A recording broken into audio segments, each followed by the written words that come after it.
Let's see how to construct an LL1 parser. So there are few steps to construct LL1 parser. So first let's look at the steps.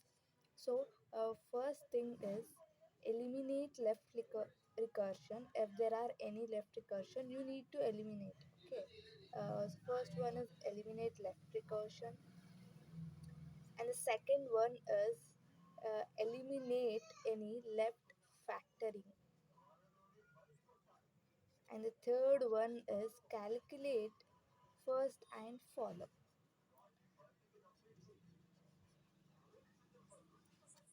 So the fourth one is construct predictive parsing table.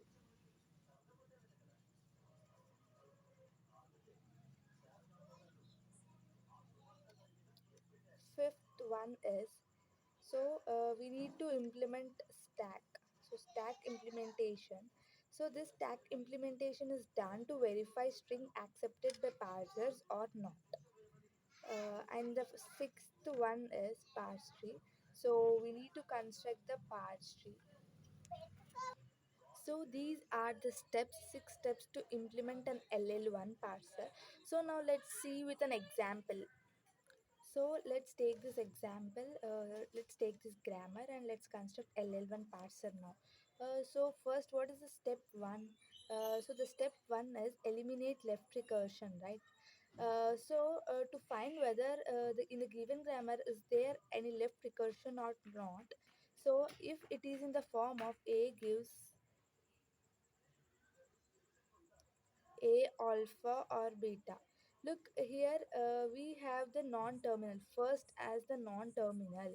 So it means there is a left recursion in the given grammar. So if you observe here, the E and E, it is a non-terminal T, T and F, F, right? So there is a left recursion. So we need to eliminate this. So if it is in the form of this equation, then you need to eliminate recursion.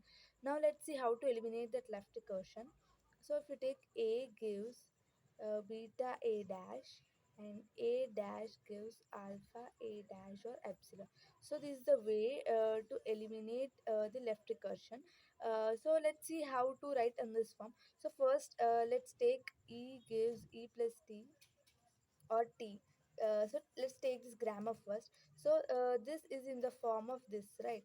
So now we need to write in this way to eliminate this left recursion. So now see here, if you see A employs E, it means, and here plus T is called alpha, and cap A is E and beta is capital T. So hope you got it. You need to equate this in the way, I mean, like check this two grammars. So if you see capital E gives capital T and gives E dash, and let's write this equation as E dash and alpha is plus T, right? And A dash is E dash or epsilon. So this is the grammar without left recursion. There is no left recursion here. I think you got this, right? So in the same way, you need to write these two equations too. So if you see this, this with no left recursion, right? This with no left recursion. So the in so you have to write. So this is the main thing you need to remember to eliminate left recursion. If this is in the form of this, you need to write in this way. So now we got the grammar without left recursion. So the 1, 2, 3, 4, and 5, 6, these grammars are with no left recursion. Now we have to go to the second step. Step 2 is eliminate left factoring. So to identify whether the given grammar has left factoring or not, the grammar should be in the form of this. So here, what is the common thing? It's alpha. Means it terminal is the same terminal is repeating in every stage, right? If you see alpha, alpha, alpha. So if it is in the form of this, it means it has left factoring. And to eliminate left factoring, you should write in this way. Actually, if you see here, there is no left factoring, right? So here there is no need to apply left factoring.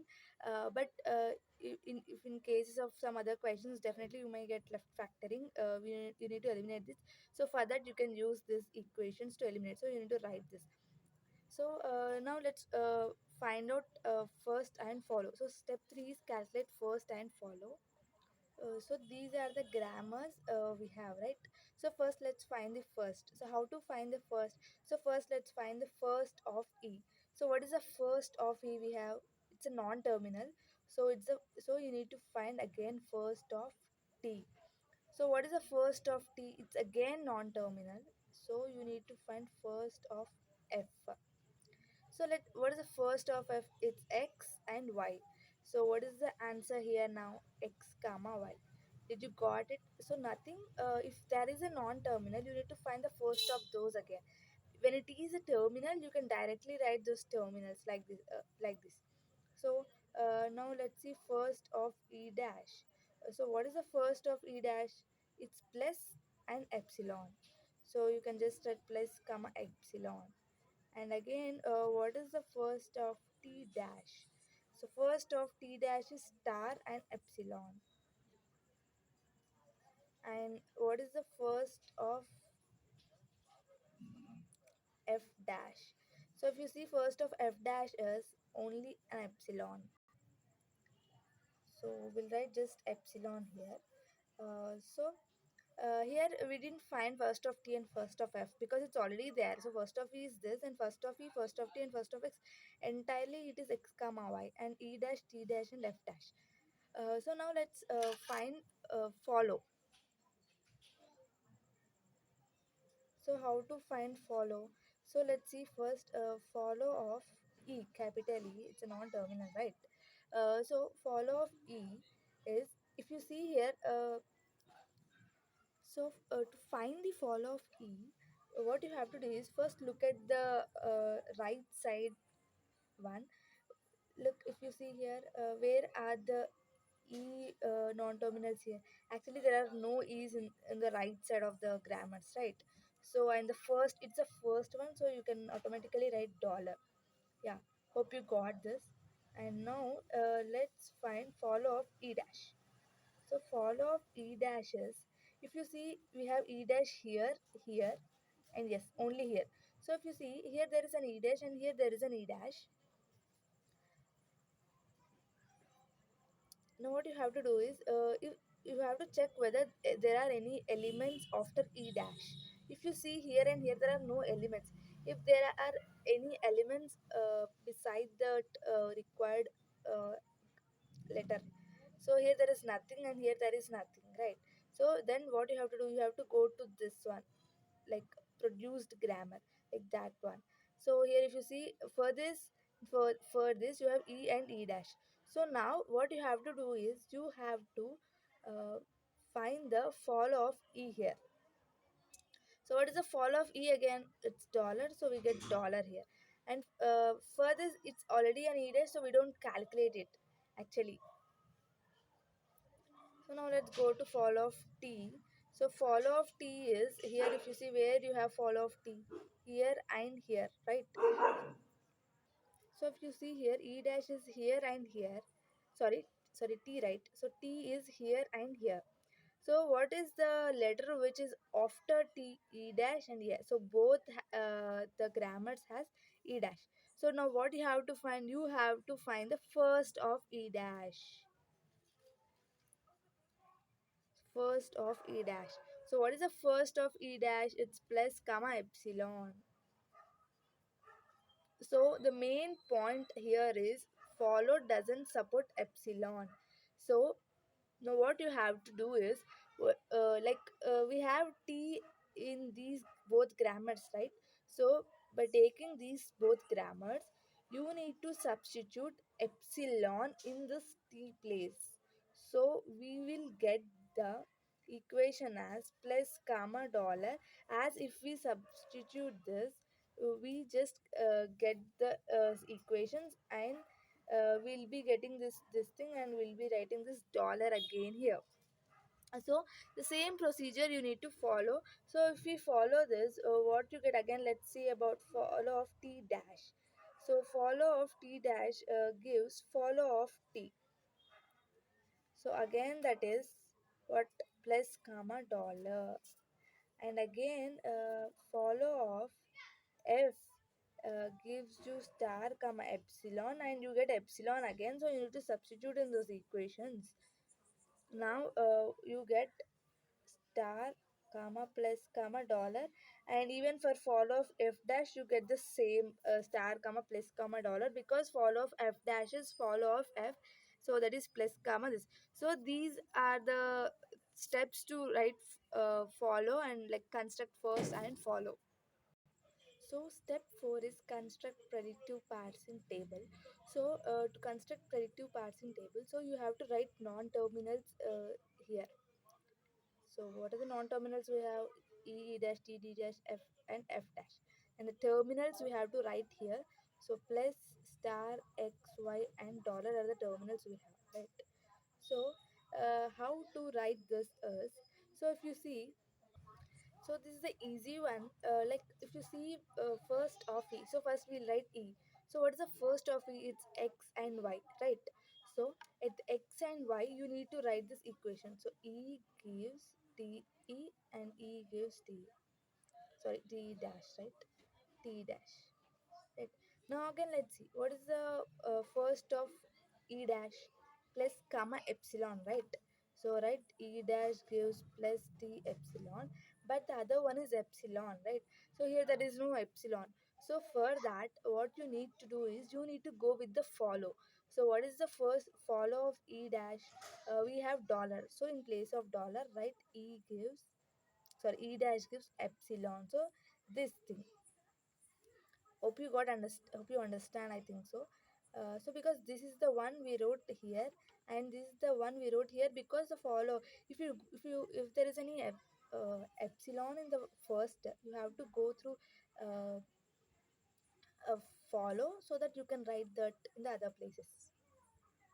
So in the same way, if you see, based on the first, you can write, and you will get t gives ft dash, and t gives ft dash, and based on t dash, you get t gives epsilon, and t dash gives star ft dash. First, go with the follow. If you have epsilon in the follow, you go with, sorry, first go with the first. That is step 3, and if you have any epsilon in that, go with the follow of that equation only. So you will get this passing table to write very easily, and you'll be able to understand very easily. So don't get confused. And f dash is f dash gives epsilon, f dash gives epsilon, and the same thing here. So I think you understood this, right? So first go with the first. If there is any epsilon there, go with the follow and write in place of this thing. So this is the way how to construct a parsing table. So now let's go with the stack implementation.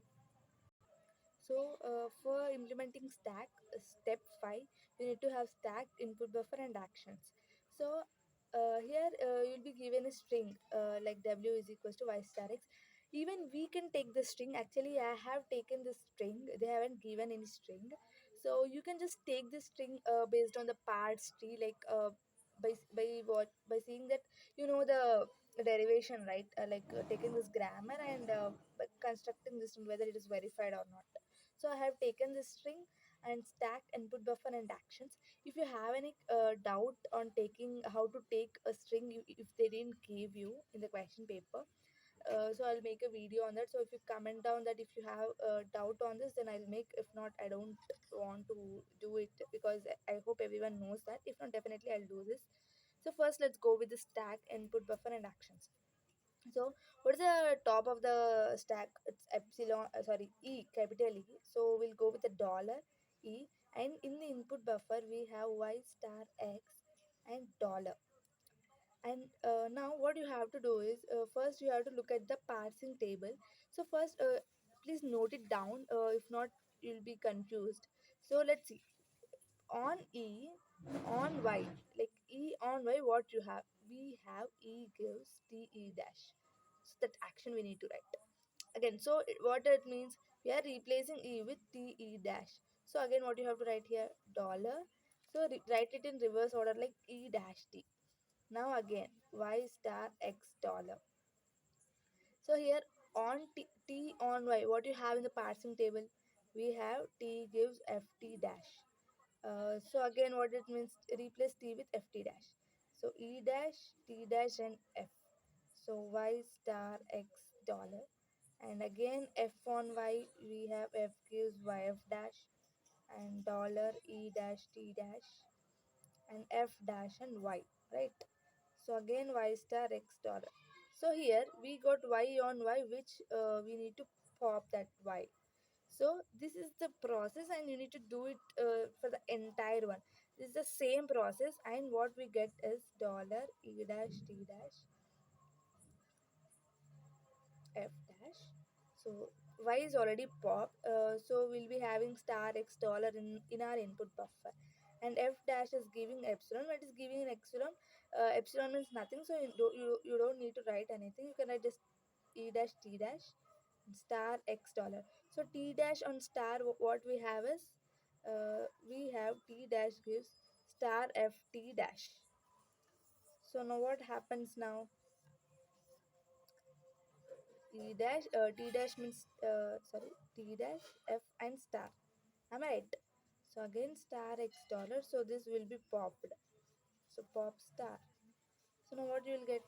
Dollar E dash T dash and F and X and dollar. So F on X, you have F gives X F dash. So now what you have to write? Dollar E dash T dash. So X on X, you need to pop X. So now the other thing what you get is E dash T dash F dash.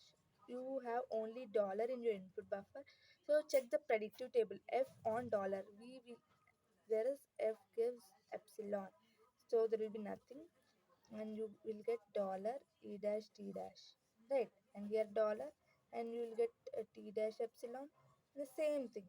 This and will be have E dash gives epsilon. So what, there is only dollar at finally and you will get accept here. So the string is accepted. So we have verified it. So, to construct a parts tree, we need to go with the actions. So, these are the actions. So, first, what is the action we have performed? E gives T dash. So, we need to write E, T, and E dash. Right. Now, what is the action we have performed? T gives FT dash. So, T gives FT dash. And the other, so no need to perform this pop operation in the parts tree. So, next one is F dash. So, F dash gives epsilon. Uh, Sorry, I think so it's E dash. Sorry. So E dash gives epsilon. So we need to write E dash gives epsilon.